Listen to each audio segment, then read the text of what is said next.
Okay, let's unpack this. Picture the scene in Ludwigshafen, Germany. You're looking at the BASF chemical complex. It's not just a factory. It's practically a city, the beating industrial heart of the entire continent. For decades, the atmosphere there was one of absolute, unshakable permanence. You had generations of workers who believed that as long as the world needed chemicals, they had jobs. It was the ultimate symbol of German efficiency. Reliable, robust, and economically invincible. But recently, the narrative there took a surreal twist. The company isn't going bust because of bad products or lazy workers. In fact, demand is fine. Yet they are shutting down major operations and cutting thousands of jobs. I saw a quote from the CEO, Martin Brudermuller, and he wasn't talking about market competition. He was talking about his own country's energy bill. Here is the kicker that really makes you pause. To escape the green regulations and skyrocketing costs in Germany, this company is packing up its state-of-the-art machinery and moving it to China. Just let that sink in. In the name of environmentalism, Europe is forcing its cleanest, most advanced industries to relocate to a country famous for coal plants and smog. It creates this jarring contradiction, a green transition, that results in deindustrialization at home and increased emissions abroad. It feels less like a strategy and more like a ritual sacrifice, leaving you to ask, if the factories are leaving and the middle class is paying the price, who exactly is this green sacrifice actually helping? Well, what we are seeing in that BASF decision is a highly visible a real-world manifestation of these strategic factors, positioning China as a leading global destination for significant foreign direct investment. Right. When you have an industrial player of that magnitude, I mean, one that requires stable, comprehensive, and most importantly, cost-effective operational environments, the decision really just boils down to predictability and scale. So this move isn't just about, a one-off energy price spike in Germany. It's about a long-term calculation of where industrial capacity can operate most efficiently and reliably for the next, few decades. Precisely. China's ability to execute a really sophisticated and diversified energy strategy is critical here. They utilize traditional sources to ensure immediate high-volume industrial needs are met affordably, while at the same time they're executing this rapid and massive scaling of renewable infrastructure. So they have both, the stability of the old and the promise of the new. Exactly, and that combination contributes directly to maintaining industrial competitiveness and, crucially for investors, offers long-term stability and cost predictability that, traditional industrial powerhouses are currently struggling to guarantee. And when a German chemical complex, symbol of permanence, finds greater long-term stability in China, it forces us to fundamentally reassess the entire geography of global manufacturing. It really does. That opening, it paints such a vivid picture of a profound economic reversal. It highlights how factors like energy costs and strategic industrial planning are now just more decisive than historical location or existing infrastructure. And it forces us to look closely at where global industrial capacity is actually moving and why. For you, the learner, our deep dive today focuses on the data behind these massive industrial shifts. We are analyzing the strategic factors and competitive advantages that position China as a manufacturing hub, one that benefits from economic policies and energy cost differentials impacting traditional industrial powerhouses. We are investigating the broader global trends of industrial relocation and supply chain restructuring. And we're going to use the latest data and policy analysis to see if the world is truly decoupling from China, or if the reality on the ground is far more nuanced, a China plus one world. We'll examine why the structure of global trade has become so fragile, what specific U.S. and allied policies are trying to do about it, and critically, where the business actually lands when it leaves established centers like Germany or seeks alternatives to Asia. Okay, so let's start with the immediate past. The era before the pandemic exposed everything. What was the absolute governing rule for global manufacturing then? It was all just in time, right? Before 2020, yes.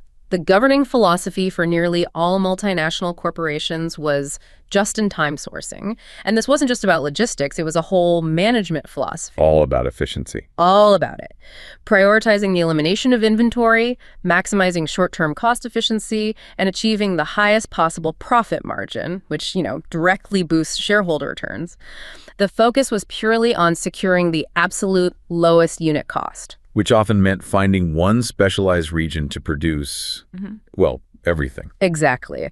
And while that looked great on a spreadsheet for years, what that pure cost optimization strategy did to the infrastructure of global trade when it was put under stress was, Well, it was a disaster. It fostered an intense, unhealthy geographical concentration of production. It really did.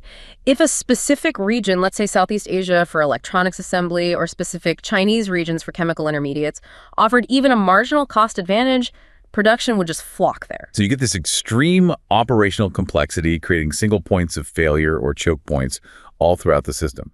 And the result was a system that was, yes, ultra efficient when the shipping lanes were clear, but incredibly susceptible to volatility and massive inflationary pressure if anything went wrong. And then everything went catastrophically wrong. It's easy to forget how terrifying those shortages were. Yeah. We weren't just talking about complex semiconductors. We were talking about basic N95 masks, medical gloves. Even baby formula. Right. Precisely. The COVID-19 pandemic, followed by supply chain disruptions from war and escalating geopolitical tensions, it all exposed the destructive fragility inherent in that just-in-time model. The system just froze up. It did. And it led to devastating shortages and price spikes that disproportionately hurt vulnerable populations. That experience, I think, triggered the fundamental shift we are now tracking, moving from maximizing cost efficiency to prioritizing just-in-case resilience. So the new goal is resilience, and policymakers have essentially rewritten the rule book for what makes a supply chain good. The new approach is backed by 4 complementary dimensions. Let's explore those new guiding principles, starting with sustainability. Sustainability is now essential to resilience for several interwoven reasons. The first is just operational integrity. A supply chain must uphold core values, specifically labor rights and rigorous environmental protections, to maintain strong, enduring global partnerships. And this directly counters that destructive race-to-the-bottom mentality that drove concentration in the first place. Yes, where perceived cost advantages were often artificial, built on suppressed labor wages and lax environmental enforcement. So robust enforcement of high labor standards in trade agreements, for example, is not just an ethical concern, it's actually a strategy for stability. It levels the playing field, making honest, clean supply chains more competitive globally. Exactly. Stronger coordination and enforcement facilitate a race to the top. Bolstering environmental protections and ensuring fair labor standards eliminates those unsustainable practices that create fleeting, artificial cost advantages. A sustainable supply chain is an inherently more diverse and enduring one because it ensures competition is based on true efficiency, not exploitation. Okay, so next up is security. In the context of global competition, how is a secure supply chain defined? Security is achieved by building trusted networks of partners, workers, and businesses, specifically reducing exposure to high-risk regions. And these strategies fall into 3 categories, right? They do. First, you have reshoring, which is relocating operations domestically. Second is nearshoring, working with regional partners.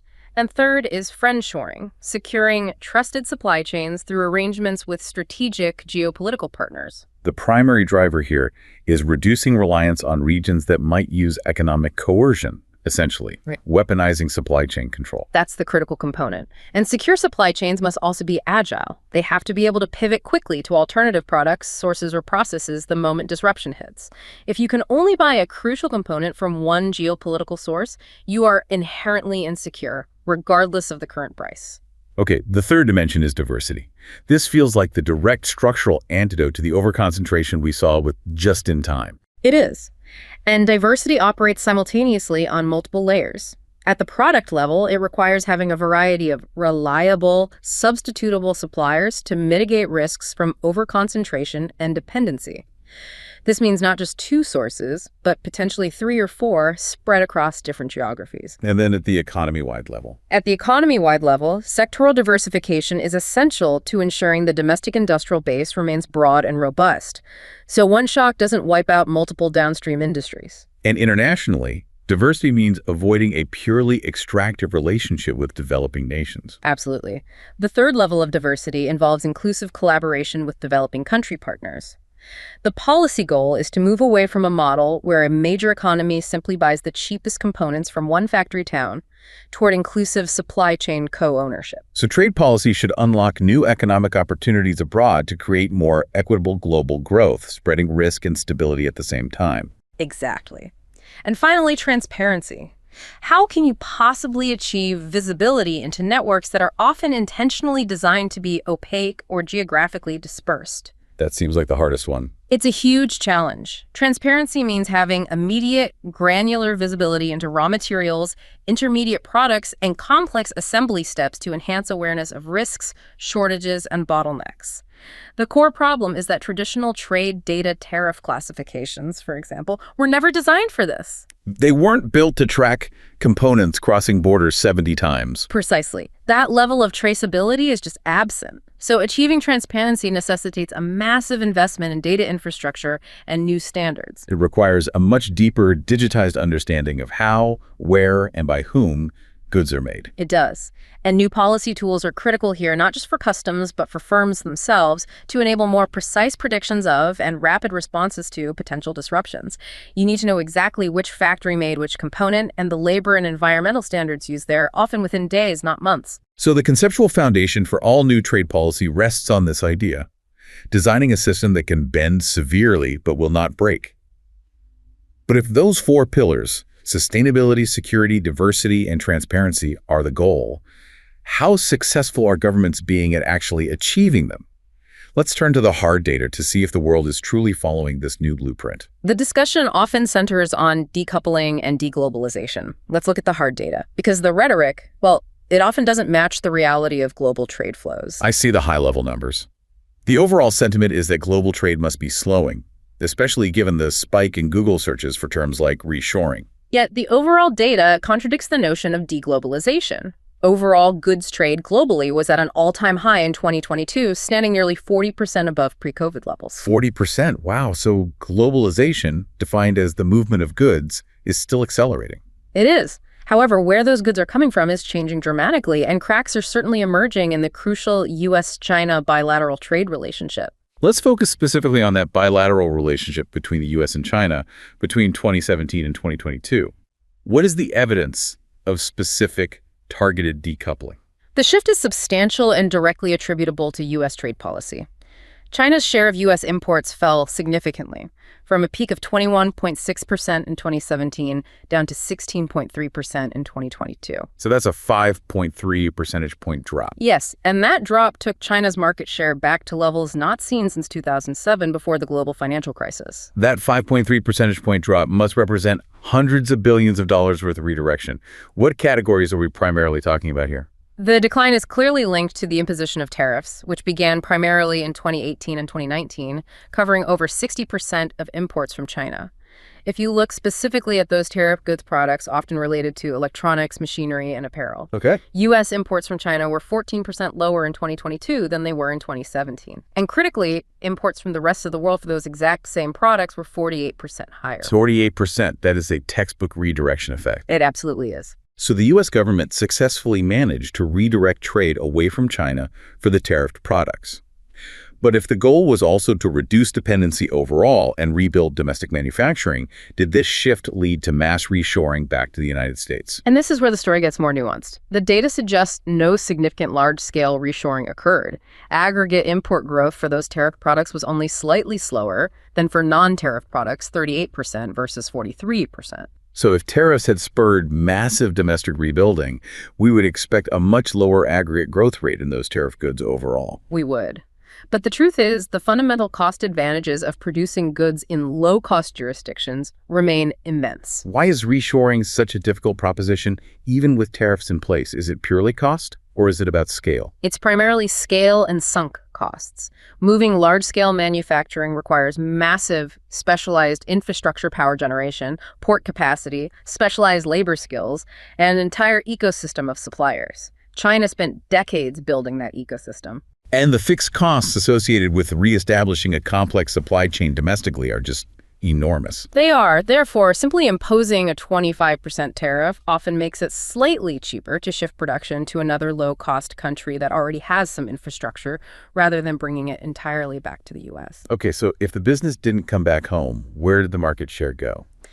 It was absorbed by countries that could offer a combination of cost advantages, meaning lower GDP per capita, and favorable proximity or existing trade relationships with the U.S. So we saw the biggest gains taken up by who? Specific large developing economies, including Vietnam, Taiwan, Canada, Mexico, India, and South Korea. These nations more than accounted for the entire 5.3 percentage point decline in China's market share. And this brings us to the operational reality that defines the new trading environment, China plus one. What is the quantitative proof that this is the dominant strategy firms are adopting, rather than broad diversification? The data strongly suggests that the reorientation is highly concentrated, consistent with a China plus one approach. Firms are not diversifying across 10 different markets. So what are they doing? We have very specific findings on this. For over 70% of products where China lost market share in the U.S. market, at least 75% of that loss was made up by just one alternative supplier. Wow, 70% of products relying on one supplier to replace most of China's loss? That's not diversification. That's just swapping out one risk factor for a single backup. It is focused risk mitigation. I mean, think of it this way. Instead of setting up a diversified portfolio across 10 different mutual funds, companies are keeping their core high-performing asset, which is China, and simply adding one dedicated backup, a plus one country, to manage the risk of a political freeze. Right. Maintaining China as the primary supplier and adding an additional source is the most cost-effective way to reduce political risk without sacrificing the massive scale efficiencies China provides. And crucially, even after this shift, China remains an incredibly important part of the equation. Absolutely. China remains a top 3 supplier in over 60% of the products where its share declined. The goal isn't abandonment, it's supplementation. The fixed costs and learning curves associated with establishing new supplier relationships at scale are so high that maintaining China as the entrenched core while adding a single secondary source is just the most practical business decision. But here is arguably the most counterintuitive and revealing part of the data. If the policy goal of the tariffs was to reduce dependency on China, the results appear to have actually strengthened the indirect linkages between the U.S. and China. Tell us about that correlation. This is where the enduring strength of China's integration becomes impossible to ignore. The countries that were initially more deeply engaged in China's existing supply chains, we measure this through the Intra-Industry Trade Index, experienced the most rapid export growth to the U.S. Okay, explain the Intra-Industry Trade Index in this context. It sounds highly technical. How does it prove vertical integration? In simple terms, when you're analyzing broad sectors like electronics, the index captures the degree of back-and-forth trade of similar types of goods, specifically parts, components, and semi-finished products between two countries. High index values signal deep vertical integration. So like country A sends raw aluminum to country B, and country B sends semi-finished engine blocks back to country A. Exactly. That is complex vertical supply chain activity, not just finished goods trade. So the trade partners that were already deeply integrated with China, relying on them for components and assembly steps, were the ones best positioned to benefit from the U.S. policy shift.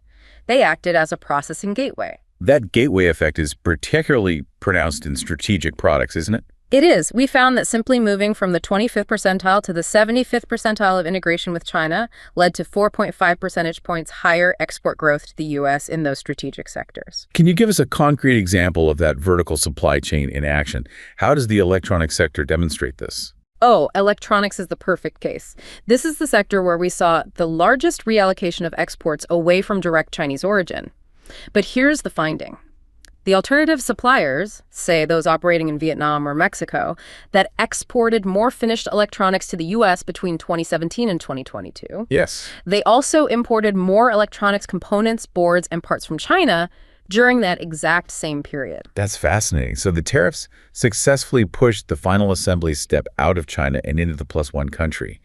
But the core intermediate components, the guts of the product, often still originated in China. Exactly. The alternative suppliers are not truly isolated manufacturing bases. They are processing or performing final assembly on Chinese intermediate components and then shipping the finished product to the U.S. So the evidence suggests that U.S. measures to limit direct trade may have simply strengthened the indirect linkages through the complex industrial supply chains of trade partners. It suggests China has cemented its pivotal role as a resilient, entrenched hub for intermediate manufacturing. It's a powerful testament to the scale, technological sophistication, and depth of integration China has achieved. Full decoupling is not yet feasible because the cost efficiency for many complex intermediate products still resides there. We began this dive with the striking example of BASF moving industrial permanence from Germany to China. That decision is driven by factors beyond just cheap labor. It's driven by the massive scale and reliability achieved through strategic industrial planning. We need to address those planning mechanisms now. We are moving into the realm of strategic industrial development policies and practices. These are state-directed interventions designed to dominate key industrial sectors globally by focusing investment, technology acquisition, and rapid capacity expansion. When we talk about these focus strategies, is it just about unfair subsidies, or is it a broader set of tools? It's a much broader toolkit. It includes detailed, centralized industrial plans, pervasive subsidization, often channeled through state-owned banks, government support in commercial decision-making, and often intentional failure to enforce certain market rules. These focus strategies are designed to achieve massive scale and rapid technological assimilation at nearly any cost, with the explicit goal of gaining global market dominance. And what impact does this hyper-focused capacity building have on the global marketplace, especially on those 4 dimensions of resilience, diversity, and security that we discussed earlier? These policies lead directly to non-market excess capacity and extreme overconcentration. When state enterprises achieve dominance in a sector, the resulting volume drastically lowers global prices, eliminating competition. This focused concentration actively discourages external, market-based investment elsewhere in the world.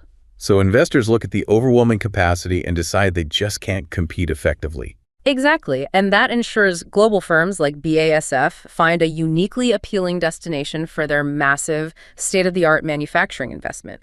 So the global economy ends up with massive choke points because alternative manufacturing capacity is systematically suppressed. Which is the exact opposite of supply chain security.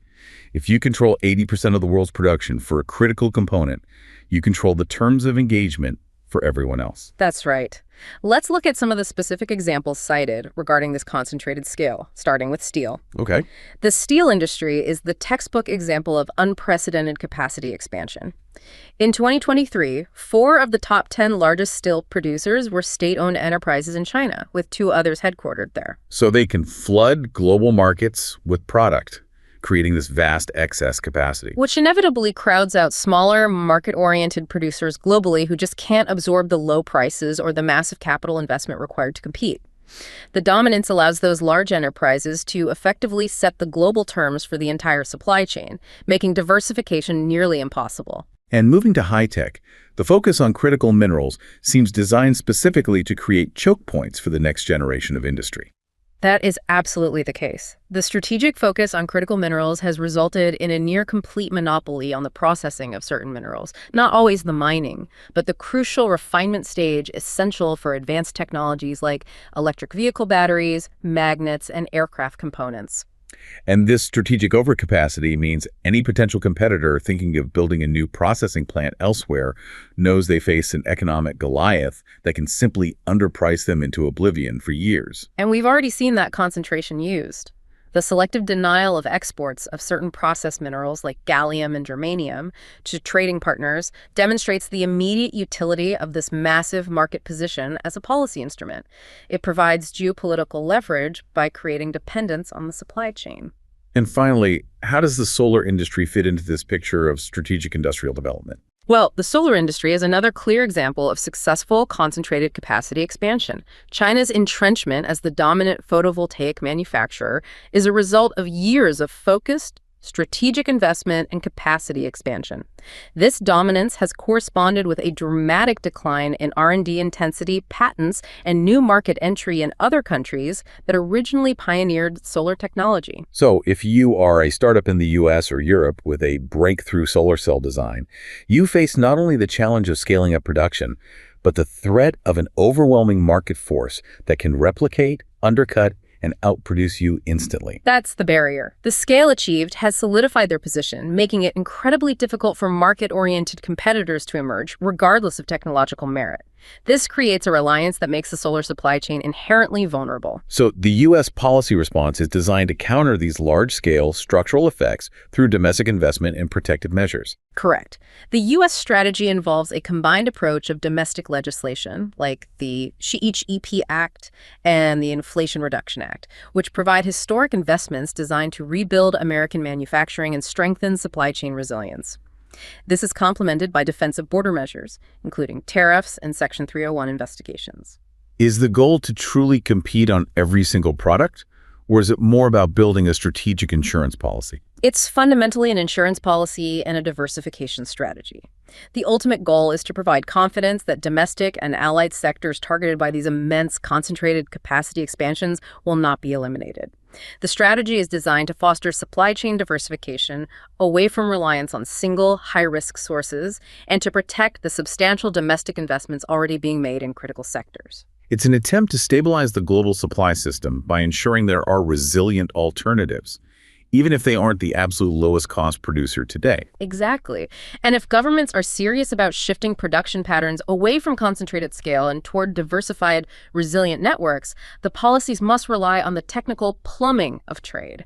And that plumbing starts with rules of origin, ROO. Rules of origin are the technical mechanisms that determine a good's national origin for tariff and trade policy purposes. Right. They are complex, but they operationalize almost every trade policy tool we discuss, and they fall into two critical categories.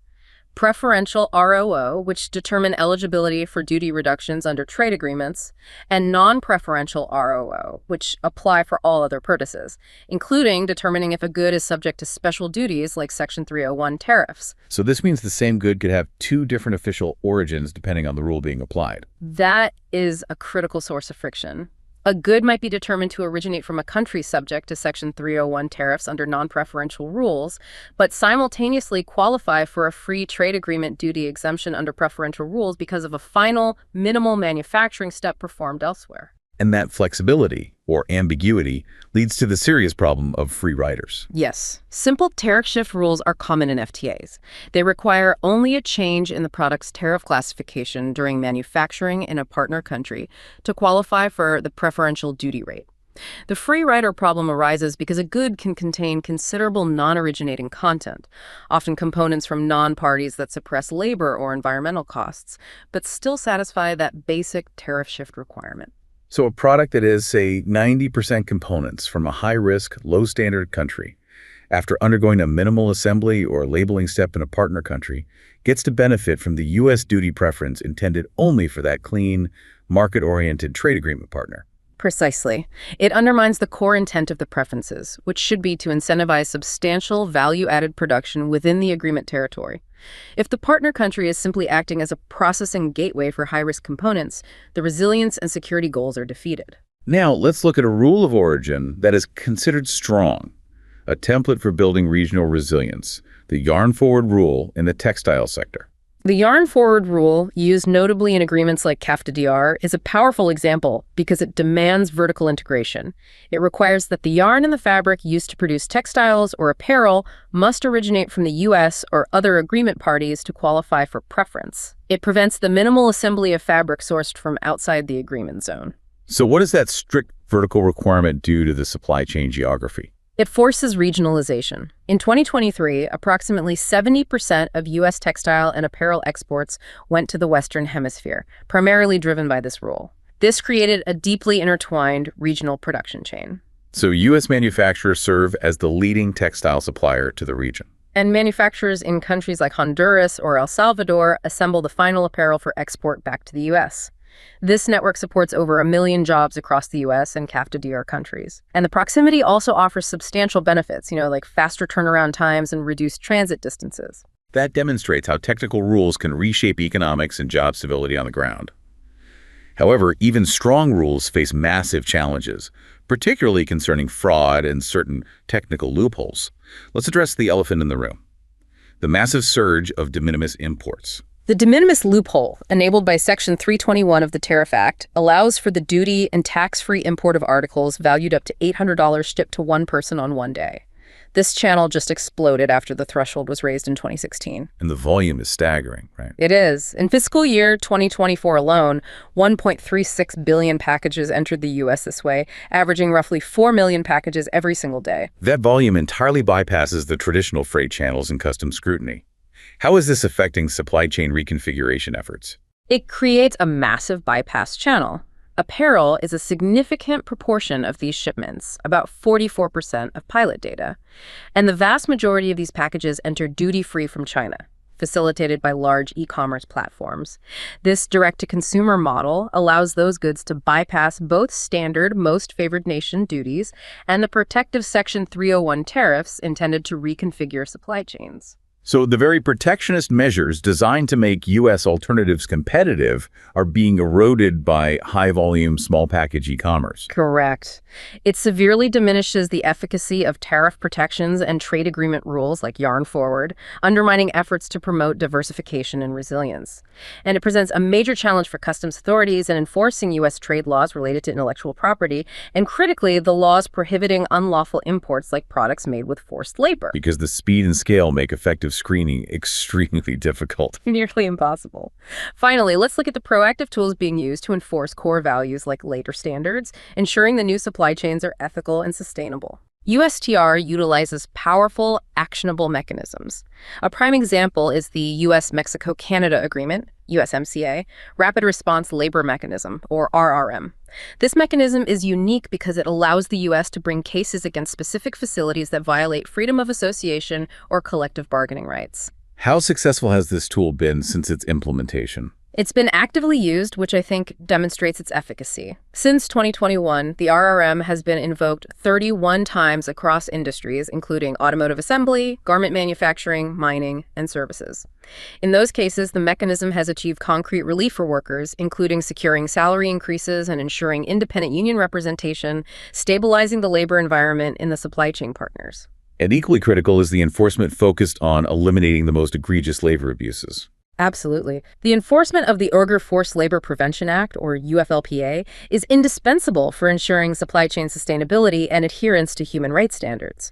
It created a rebuttable presumption against goods from specific regions suspected of using forced labor. Since enforcement began in 2022, customs authorities have reviewed over 11,000 shipments valued at more than $3.65 billion. So that compels companies to perform serious due diligence and clean up their sourcing practices. It does, contributing to that sustainability dimension of resilience we outlined earlier. Looking forward, the effectiveness of trade policy hinges on solving one of the core challenges we identified, the visibility gap. Policymakers often lack the data necessary to understand and react to modern supply chains in real time. And what makes collecting real-time data so difficult, especially when we talk about high-tech components? The complexity is almost fractal. Traditional trade statistics only focus on a finished good crossing a national border. They obscure the incredibly complex cross-border choreography involved in production. For instance, the manufacturing and testing process for a single semiconductor can take up to 100 days. 100 days. And the product crosses international borders approximately 70 times before reaching its final destination. Traditional data simply wasn't built to track those 70 steps. And the second challenge is the time lag. Government data releases are often too slow to keep pace with rapid supply chain dynamics. So the government needs to become much better at predictive analysis, moving beyond retrospective reports. What new tools are being deployed to address this massive data granularity challenge? The government is making significant investments. One key initiative is FLOW, the Freight Logistics Optimization Works, developed by the U.S. Department of Transportation. This is a public-private partnership that aggregates crucial supply, demand, and throughput data across the logistics ecosystem, from ocean carriers to port operators and freight companies. How does FLO help companies in practice? Is it just a notification system? It's more proactive. By integrating real-time data on capacity utilization, expected arrivals, and storage throughput, FLOW helps participating companies anticipate systemic delays. For instance, if data shows a major spike in expected imports coinciding with known rail constraints, companies can proactively divert shipments or secure alternative inland transportation before a bottleneck actually materializes. So it promotes proactive planning instead of reactive crisis management. Exactly. And then there is the tool that assesses vulnerability across across the entire U.S. goods economy. Right, scale. That is Scale, the supply chain diagnostic tool developed by the Department of Commerce. Scale moves policymaking beyond anecdote toward robust, data-driven analysis. It uses a comprehensive set of over 40 indicators to assess supply chain risks across 431 specific U.S. goods industries. And what kind of factors are those 40 indicators covering? Is it only logistical, or does it include geopolitical risk? It's holistic. The indicators cover 4 main areas. They look at geopolitical factors, like reliance on volatile regions. They cover logistical factors, like freight costs and port throughput. They measure resilience factors, like inventory levels and redundancy options. And they assess substitutability, how easily a key component can be sourced elsewhere if the primary source fails. So Scale synthesizes these factors to provide a heat map of risk, ranking the most vulnerable industries and products, allowing policymakers to target their strategic investments. And this push for visibility is also changing the compliance burden for firms, essentially turning them into data collectors for the government's strategic goals. Which you see with things like the Inflation Reduction Act. Exactly. A notable example is the Inflation Reduction Act's Clean Vehicle Tax Credit. To comply, automakers must trace critical minerals and battery components to ensure they are sourced away from certain foreign entities of concern. This compliance requirement forces due diligence and supply chain disclosure that wouldn't have been commercially required otherwise. It makes firms actively map their supply chains in detail to prove eligibility for the credit. This reliance on precise data suggests that the old model of trade agreements, the traditional comprehensive free trade agreements that focused on broad tariff elimination, is ill-suited for the resilience challenge. What is the new approach? The new model focuses on formal sectoral trade agreements targeting specific, narrow categories of products, such as steel, aluminum, or critical minerals. And what makes this narrow focus superior to the old comprehensive FTA model? Well, a narrower scope allows for a deeper mutual understanding of the specific product supply chains involved, addressing that 70 border crossings problem we discussed. It moves beyond broad tariff reduction to greater precision in crafting disciplines and production incentives tailored specifically to resilience goals. And critically, it speeds up negotiation times significantly. Oh, massively. Yeah. Traditional FTAs could take a decade. Sectoral agreements can be negotiated much faster, enabling quicker collective responses to rapidly emerging supply risks. So what are the specific objectives of these new sectoral agreements? They're designed to build critical supply chain networks among value-sharing partners. First, they facilitate fair, market-oriented trade and promote investment in secure supply sources. Second, they aim to reduce global distortions caused by non-market excess capacity by supporting high standards for labor and environmental values. And third, they enhance supply chain visibility by building shared platforms for information exchange on shortages, stockpiles, and price volatility. This marks a deliberate and necessary contrast with the pure, cost-focused model that created our current vulnerabilities. It really does. We started this deep dive with the startling realization that global production centers are being fundamentally reshaped. Economic policy, energy costs, and strategic industrial planning are causing investment to flow toward competitive operational environments, with China serving as a prime example of a stable manufacturing hub, attracting state-of-the-art facilities like BASF. The data clearly shows that U.S. efforts to decouple from Chinese reliance have resulted in a significant and measurable shift in bilateral trade flows. The tariffs successfully redirected direct imports, yet the overall outcome points less toward true diversification or large-scale reshoring and strongly toward an entrenched China plus one reality. And that China plus one structure highlights the powerful economic gravitational pull of China's immense scale economies, achieved through targeted industrial development and their deep integration into global manufacturing. The cost advantages inherent in that system are just so difficult to displace. Ultimately, the evidence suggests that for many complex strategic products, the economic architecture of global trade is shifting the final assembly and political risk out of China, but efficiency currently still resides in strengthening indirect linkages through highly integrated trade partners that rely on China for core intermediate components. This confirms China's pivot role, making the supply chain redirection far more complex than a simple break or isolated reshoring. This tension between the governmental demand for security and the economic reality of established scale will define trade policy for the foreseeable future.